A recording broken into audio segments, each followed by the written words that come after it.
Hello, good morning. So, mga para to sa mga timawa. Makinig kayo mga timawa dyan sa Pilipinas. Timawa sa pera ng senior citizen, timawa sa AX, timawa sa tupad, timawa sa mga rasyon, sa bigas, sardinas at Lucky Me. Alam nyo ba, mga timawa, hindi nyo yan dapat binabawasan at hindi nyo dapat pinipili kung sino lang ang gusto nyong bigyan. Dahil po, hindi nyo pera yan at hindi nyo po pinagpaguran yan ng mga pinamimigay ng gobyerno.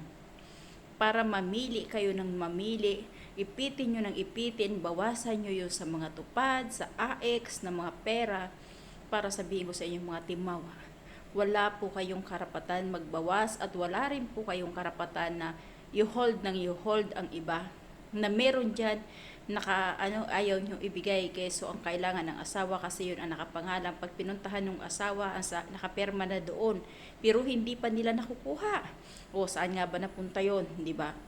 Naka-safety na agad ang isang pamilya, nakuha na agad na wala pang hindi pa nakiklim ng pagmamay-ari. Kaya kayo mga timawa, magbago-bago na kayo, Diyos ko. Maawa kayo sa mga kinukuhanan nyo, lalong-lalo na ang mga senior citizen na mga matatanda na pero kinukorupsyon nyo pa ang pera nila. Mga timawa talaga kayo.